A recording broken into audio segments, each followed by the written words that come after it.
It was early 1938. Inside a massive, heavily guarded drafting room at the Vought Aircraft Company in Connecticut, Chief Engineer Rex Beisel was staring blankly at a terrifying mathematical problem. The United States Navy had just issued an absolutely impossible demand. They wanted a new carrier-based fighter plane that could fly faster than 400 miles per hour. At the time, this speed was considered pure science fiction. Most naval fighters were slow, fragile biplanes that barely reached 200 miles per hour. The Navy did not just want an upgrade. They wanted a violent, absolute revolution. And they wanted it immediately, because terrifying, highly classified intelligence reports from the Pacific indicated that the Japanese Empire was building extremely agile airplanes that could easily slaughter American aviators. Rex Beisel knew there was only one physical, brutal way to achieve this impossible speed. He needed an engine that was so massive, so violently powerful, that it had never been securely mounted into a single-seat fighter plane before. He chose the experimental Pratt & Whitney R 2800 double wasp twin-row radial engine. This was a mechanical, heavily engineered monster. It contained 18 enormous cylinders machined from heavy steel, and it produced a staggering 2,000 horsepower of raw, continuous mechanical energy. It was incredibly heavy, deafeningly loud, and drank hundreds of gallons of high-octane aviation fuel like water. When engineers firmly bolted this massive steel block onto a rigid test stand and ran it at full military power, the sheer violent vibration aggressively shook the thick concrete floor of the factory building. But this massive, terrifying engine created an immediate, deadly aerodynamic contradiction. To actually physically convert 2,000 horsepower into forward thrust, an airplane required a propeller of absolute, gigantic, unprecedented proportions. The Vought engineers carefully designed a massive, three-bladed Hamilton Standard propeller that measured exactly 13 feet and 4 inches completely across. It was the largest, heaviest propeller system ever fitted to a fighter plane in the history of military aviation. And there lay the absolute, fatal flaw. When the airplane sat normally on the ground, that gigantic, heavily machined propeller was inherently so long that the rapidly spinning metal blades would physically strike the concrete runway, violently digging into the ground and instantly shattering into thousands of pieces of deadly, high-velocity metal shrapnel. To fix this obvious geometry problem, an average, unimaginative engineer would simply make the main landing gear legs significantly longer, lifting the nose of the plane higher into the air. But Rex Beisel absolutely could not do that. This was not a standard land-based airplane. It was a United States Navy fighter. It crucially had to safely land on the constantly bouncing, violently pitching wooden deck of a moving aircraft carrier in the middle of a turbulent ocean.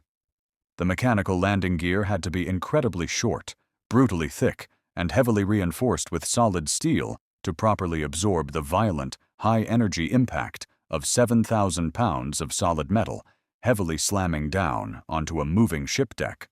If Beisel made the main landing gear legs long enough to properly clear that massive propeller, they would be mathematically too long, thin, and fragile. They would instantly violently snap entirely off the very first time a stressed Navy pilot aggressively slammed the heavy plane down onto an aircraft carrier deck at over 90 miles per hour. So, Beisel heavily possessed a massive engine, a gigantic propeller that violently hit the ground, and a rigid requirement for short landing gear. He was tightly trapped in a completely impossible physical geometry contradiction. His ultimate solution was a stroke of absolute, desperate, deeply unorthodox engineering genius. He completely refused to change the landing gear or the propeller. Instead, he radically changed the physical, structural shape of the airplane itself. Instead of attaching the massive metal wings completely straight out from the sides of the fuselage, he aggressively bent them sharply downwards toward the solid ground, and then abruptly angled them back upward, creating a massive, highly complex, terrifying W shape. This became the legendary, instantly recognizable inverted gull wing.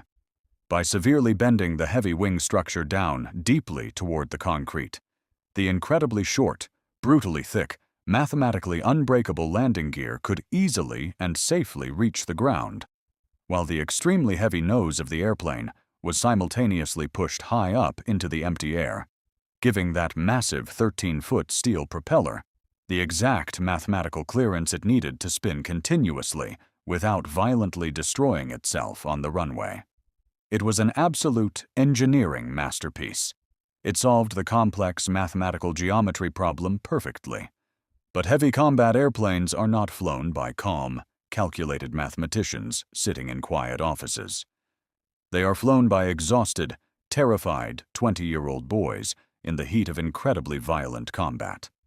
And the Vought engineers had completely unknowingly just built a heavy, unpredictable machine that aggressively and actively tried to permanently kill absolutely whoever strapped themselves inside the claustrophobic cockpit. When the massive experimental prototype, officially designated the F4U, was finally heavily rolled out onto the bright concrete tarmac, the highly experienced Navy test pilots were immediately intimidated. Because of the massive radial engine, the complex oil coolers buried deep in the heavy wing roots, and the absolute necessity of placing a gigantic, heavy 237-gallon self-sealing fuel tank directly on the center of gravity, the cockpit physically had to be pushed nearly 3 feet aggressively backwards along the fuselage. When a young pilot strapped his heavy parachute harness tight into the metal seat, he was practically sitting almost halfway down the tail section of the airplane. Looking forward out the thick armored windshield, the terrified pilot saw absolutely nothing but a massive, incredibly long, cylindrical metal nose, completely blocking his view, pointing aggressively upward into the sky. Sitting heavily on the ground, the pilot was completely, entirely blind to absolutely everything directly in front of him. He could not safely see the concrete runway. He could not safely see the mechanics frantically waving their hands at him. And most terrifyingly, he inherently knew he would absolutely not be able to securely see the narrow deck of an aircraft carrier when he was trying to desperately land.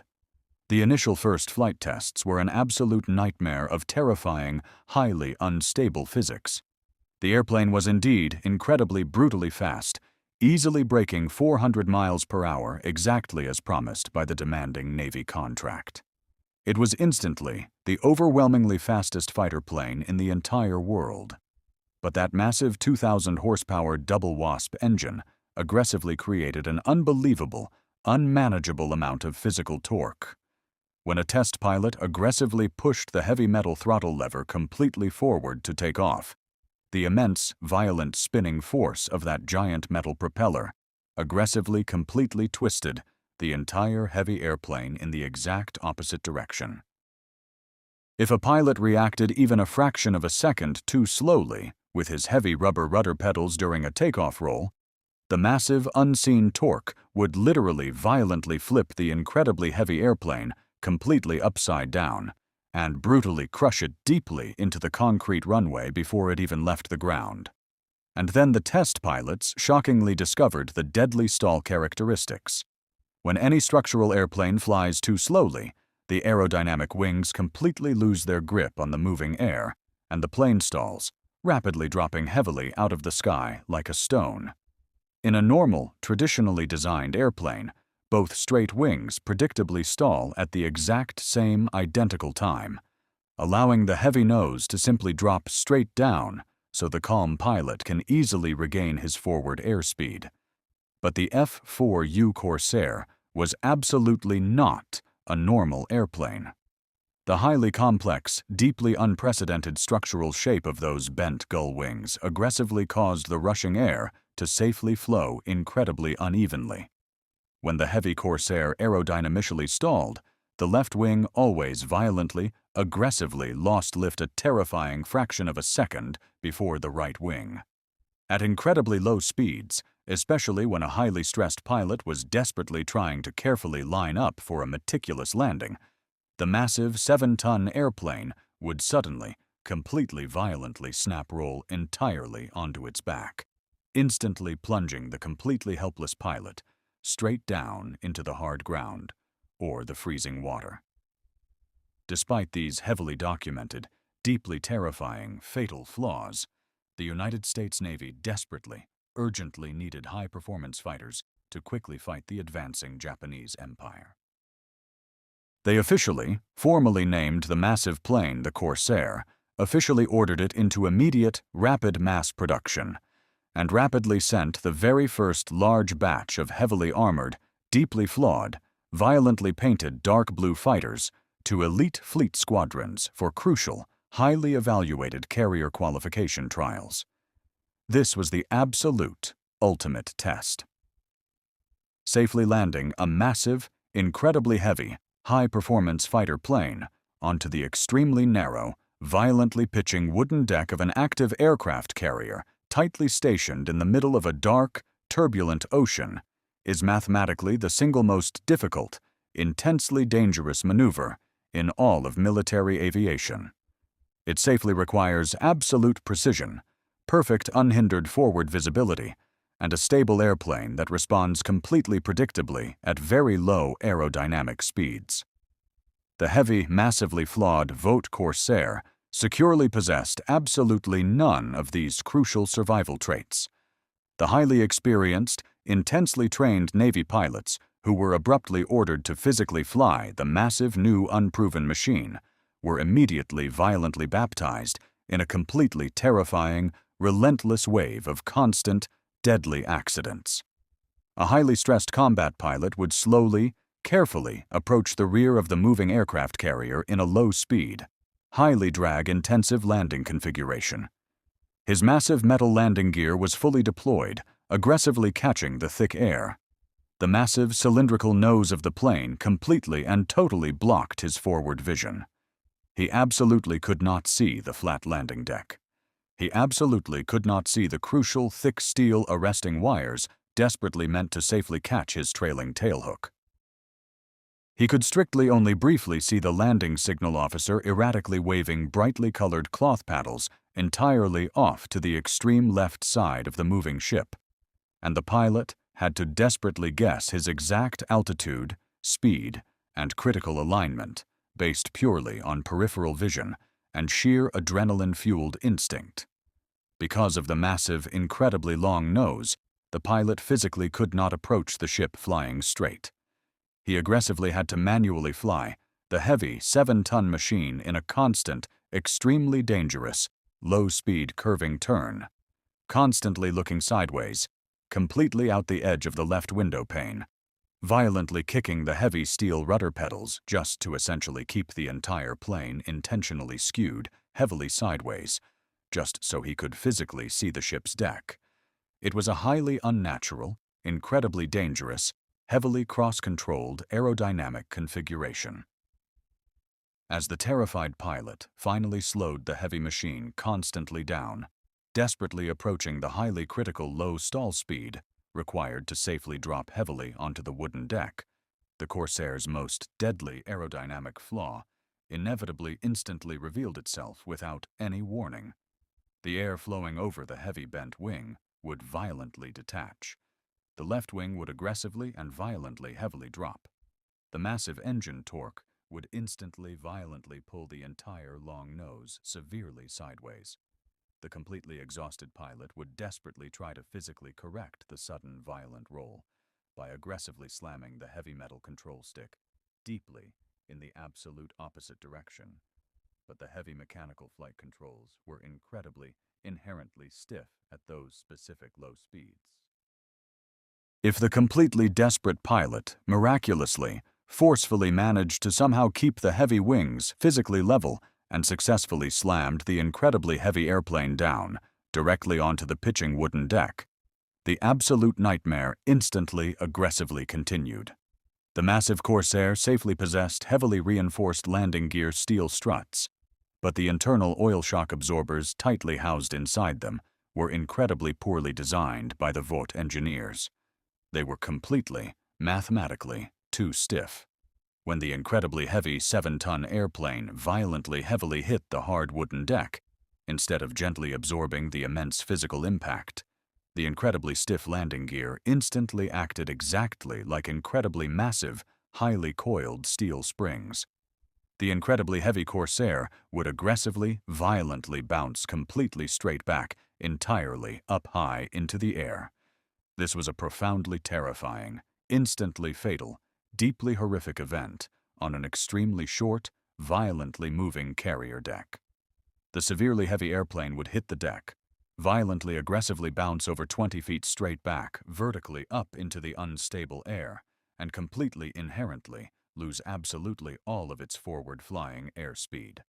Suspended completely helplessly and momentarily entirely high above the moving ship, the massive radial engine torque would instantly forcefully grab the heavily stalled, helpless machine, violently completely twist the heavy airframe heavily sideways, and slam it forcefully and completely violently into the massive solid steel island superstructure of the Navy ship, or aggressively send it careening wildly entirely off the dangerous edge of the high flight deck, heavily crashing completely violently directly into the dark, churning deep ocean below, to be completely instantly crushed entirely by the massive, incredibly sharp steel hull of the rapidly advancing gigantic aircraft carrier. Dozens of incredibly young, highly trained, elite American naval pilots were completely violently killed or extremely severely injured, desperately trying to hopelessly tame the terrifying, unforgiving machine. The powerful, heavily engineered, incredibly fast fighter that was proudly supposed to entirely save the Pacific Naval Fleet was instead brutally completely massacring its own American aviators. The absolutely terrified, highly stressed young men of the United States Navy instantly gave the massive, beautiful, highly deadly, deeply flawed machine a brutal, completely accurate nickname. They heavily called it the Ensign Eliminator, because it was aggressively, effortlessly killing hundreds of newly graduated, promising young pilots before they ever successfully saw a single Japanese airplane. The absolute highest-ranking United States Navy brass watched in complete, absolute horror as the highly detailed, extremely bloody accident reports heavily flooded aggressively in from the disastrous carrier trials. The government had aggressively spent millions of crucial, heavily needed wartime dollars and completely precious, irreplaceable years heavily developing the overwhelmingly fastest, most heavily armed and fully armored fighter plane in the entire known world. And it was entirely, fundamentally, mathematically useless to them. You absolutely cannot sustainably fight a desperate war with a deeply flawed airplane that brutally completely kills your own trained men before they even securely see the enemy. The highest admirals of the Navy made a completely swift, utterly brutal, deeply necessary tactical decision. They officially, formally, completely permanently banned the newly built F4U Corsair from ever operating on any United States Navy aircraft carriers. They formally declared it entirely mechanically unsafe for any shipboard combat deployment. The Navy would instead heavily inherently rely entirely on the much safer, far easier to successfully fly Grumman F-6F Hellcat instead. But the massive, highly funded production lines at the large Vought factories were inherently still aggressively churning out entirely hundreds of these incredibly expensive, incredibly brutally fast, utterly flawed fighters, and the elite Navy absolutely rigidly completely refused to use a single one of them. The United States military inherently had a massive, rapidly growing huge surplus of terrifyingly fast, heavily armored planes continuously sitting completely idle on concrete runways stretching entirely across the entirety of America. They inherently, desperately, completely needed a desperate place to finally put them. The admirals heavily looked deeply at the filthy dirt, the deep mud, and the extreme absolute visceral misery of the highly distant, completely violent Pacific Island land campaigns.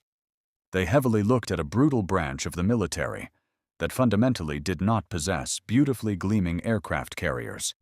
A brutal branch that fundamentally heavily operated from deeply miserable, hastily violently bulldozed dirt coral airstrips completely deeply surrounded by incredibly thick tropical jungle and completely violent enemy troops.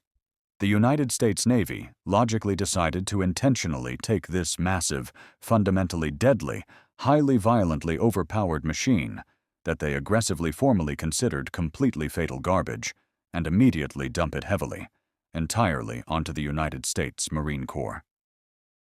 And those completely rough, incredibly aggressive, deeply violent, immensely pragmatic Marines who fought in the mud were completely about to take the Navy's terrified, highly deadly cast-off and aggressively, violently, forcefully transform it, heavily, completely, into the single most incredibly devastating, intensely high-speed, tactical aerial killing machine ever comprehensively seen in the incredibly violent skies of the Second World War. It was officially the United States Navy that funded and guided the original creation of the massively overpowered Vought F4U Corsair. But when their elite naval test pilots were repeatedly killed in terrifying landing accidents, the High Admirals banned the fighter plane from their pristine wooden aircraft carrier decks. They possessed hundreds of the fastest, most expensive aerial interceptors on Earth, and they formally declared them completely useless for fleet defense. In a stroke of desperate military administration, the Navy abruptly dumped the entire volatile fleet of aircraft directly onto their mud-covered brothers in arms, the United States Marine Corps. The pragmatic, exhausted Marines enthusiastically accepted the massive airplanes. They did perfectly realize they did not possess clean, level aircraft carrier floating decks. They operated almost entirely out of miserable, hastily bulldozed, muddy strips of crushed white coral violently carved out of the suffocating tropical jungles of Guadalcanal and the extremely hostile Solomon Islands. These primitive forward-operating bases genuinely lacked absolutely every single basic military comfort. But by sheer accidental physical luck, the incredibly soft, yielding muddy dirt and crushed porous coral of these horrible tropical runways miraculously provided the exact perfect physical solution to the aircraft's single most deadly fatal flaw. When a highly stressed, exhausted Marine pilot brought the blinding 7-ton Corsair down from a combat patrol, he still absolutely could not securely see directly forward over that gigantically long, massive steel nose. He still had to violently fly the heavy plane in a deeply dangerous, skidding curve just to physically keep the dirt runway heavily in his extreme peripheral vision. But when the extremely heavy, massively rigid landing gear brutally slammed down onto the physical ground, instead of acting exactly like a massive, deadly steel spring that forcefully bounced the incredibly heavy plane a terrifying 20 vertical feet back up into a deadly aerodynamic stall, the soft, muddy tropical dirt completely absorbed the massive physical impact. The profoundly heavy plane safely hit the mud, completely stayed down on the deep mud, and rolled to a violently shaking stop. The terrifying killer machine that was brutally massacring young pilots on the hard oak decks of naval carriers was suddenly entirely tame when violently thrown into the primitive, muddy squalor of the frontline jungle. But safely landing the massive, brutal machine was only one half of the survival equation. The incredibly aggressive Marine pilots still physically had to fly the massive 7-ton metal monster into active, highly saturated combat against immensely veteran Japanese aviators who were flawlessly flying the legendary Mitsubishi Zero fighter. And the initial early combat engagements were an absolute bloody disaster for the American aviators. The traditional, historically ingrained method of aerial combat mathematically heavily relied entirely on the tightly turning horizontal dogfight. For decades, military pilots were aggressively taught to forcefully pull their airplanes into incredibly tight circles, desperately trying to quickly safely get squarely behind the enemy plane's tail to rigidly fire their forward-facing guns. But this traditional tactic was a complete definitive death sentence when actively attempting it directly against the immensely agile Japanese Zero. The Zero was an absolute aerodynamic masterpiece of incredibly lightweight, deeply elegant engineering. It physically weighed practically nothing compared to American naval fighters. When a deeply confident Marine pilot in his massive, fundamentally heavy 7-ton Corsair naturally tried to aggressively, fiercely pull his control stick back to tightly turn, dynamically, with a fragile, nimble Zero, the terrifying basic physics equation instantly betrayed his efforts. The inherently massive American Corsair rapidly bled off all of its high forward airspeed in the tight, heavy turn. The lightweight Japanese Zero effortlessly, gracefully glided inside the American sluggish, wide turning radius, instantly pulling securely behind the massive blue airplane and violently unleashing a highly accurate, utterly devastating torrent of explosive 20mm cannon shells strictly into the heavy Corsair. Dozens of young, highly aggressive Marine pilots were violently shot down over the dark, thick tropical jungles strictly because they stubbornly tried to physically fight the terrifying Japanese enemy, the exact intuitive way they were historically taught in safe training schools back home in America. The surviving combat Marines were enraged, exhausted, and desperately motivated.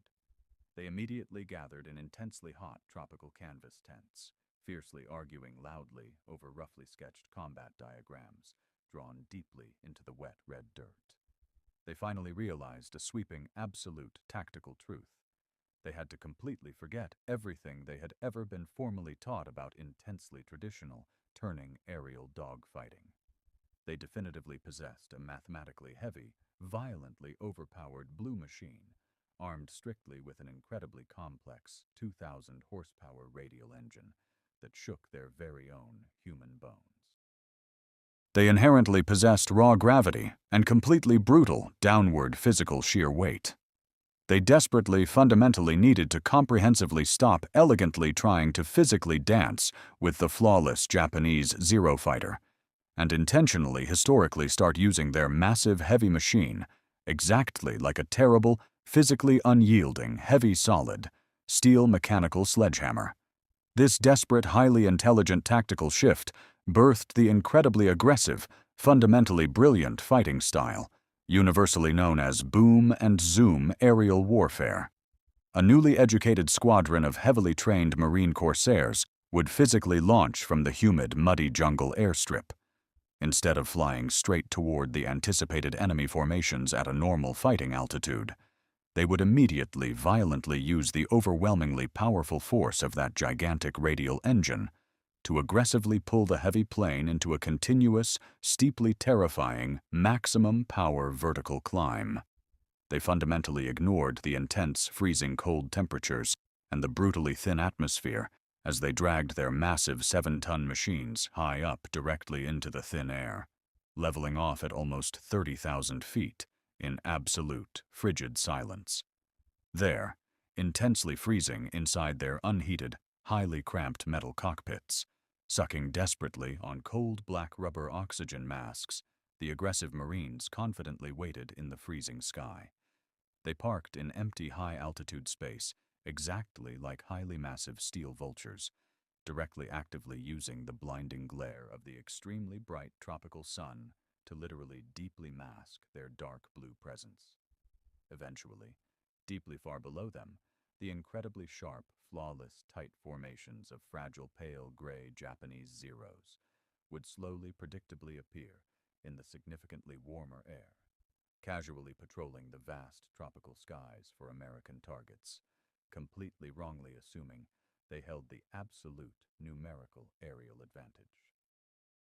The intensely aggressive American flight leader would brutally push his massive throttle lever completely forward to the absolute maximum speed setting. He would violently roll the massive 7-ton airplane upside down on its back and abruptly, radically pull the incredibly heavy metal nose straight vertically down toward the distant ocean surface. Gravity practically completely physically took over the machine. The massive 7-ton Corsair rapidly accelerated in a sheer vertical dive, incredibly faster than almost any other mechanical airplane securely built by mankind, up until that historical moment. It dropped out of the sky exactly like a massive heavy iron meteor. The massive airspeed indicator aggressively whipped around the circular glass dial, rapidly, violently crossing 400 miles per hour, straight vertically down. To the carefully patrolling Japanese pilots securely flying far below, the absolutely terrifying American attack seemed to inherently violently materialize completely out of the clear, empty sky. There was absolutely no graceful turning involved. There was no elegant maneuvering attempted. There was only a sudden, intensely massive, heavily dark blue shadow, abruptly, brutally, completely filling their immediate rear vision. Because of the extreme downward plunging speed, the diving Marine pilot wildly essentially possessed exactly less than 2 terrifying short seconds to forcefully violently aim his massive airplane and intensely strictly fire all 6 incredibly heavy 50 caliber machine guns, tightly securely mounted, completely inside those thickly violently bent wings. But the Corsair possessed a unique psychological weapon beyond its terrifying combat speed. When a Marine pilot pushed the heavy blue fighter into a steep vertical dive, the rushing dense high-speed air interacted with the physical structure of the airplane. The air fiercely tore straight into the large, prominently exposed oil cooler vents hidden inside the roots of the inverted gull wings. This rush of extremely high-velocity air mechanically created a terrifying, high-pitched, screaming howl. It sounded exactly like the violent tearing of thick metal. It was a terrifying banshee scream that deeply resonated clearly over the deafening roar of the 2,000 horsepower radial internal engine.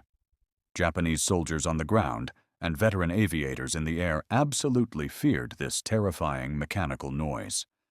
They vividly named the massive airplane the Whistling Death.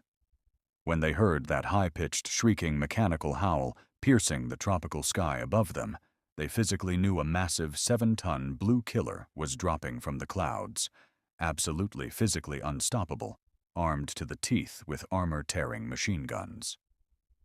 The United States Marine squadrons operating the heavy Corsair, including famously rebellious units known as the Black Sheep, rapidly racked up astronomical historical kill counts.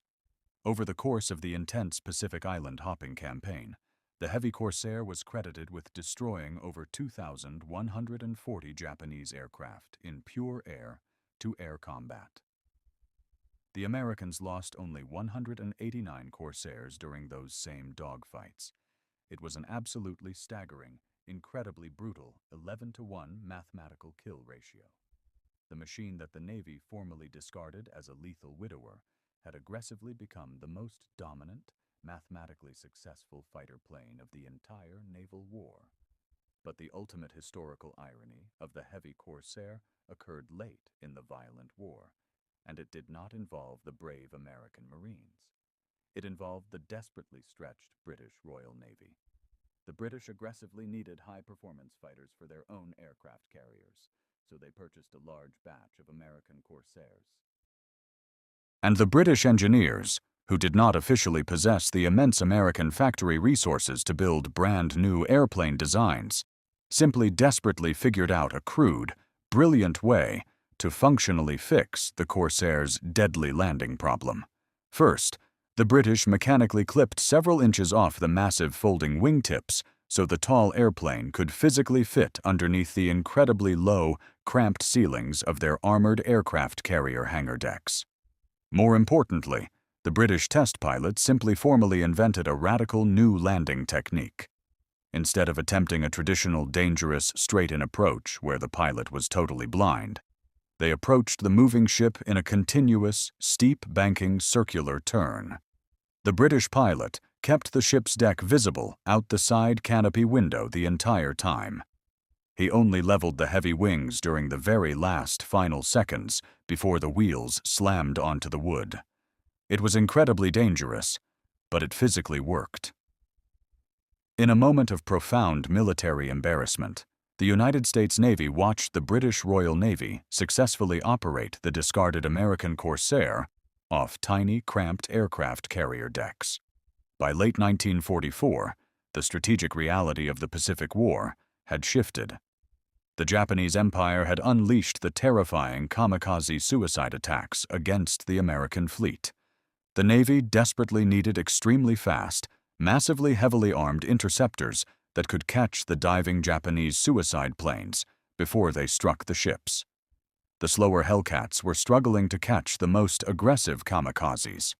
Out of absolute operational necessity, the United States Navy officially reversed their definitive ruling. They adopted the British curving landing technique and formally invited the terrifying, howling, massively overpowered Vought Corsair back onto the wooden decks of their pristine aircraft carriers. The airplane that began its life as a brutal, murderous engineering failure, a machine that killed its own young pilots and was abandoned in the tropical mud of Guadalcanal, had ultimately fought its way back to naval supremacy. It was an ugly, heavy, massively flawed machine designed around one absurdly powerful engine and a bent wing, but it secured the skies of the Pacific and earned its place as the greatest propeller-driven fighter in military history.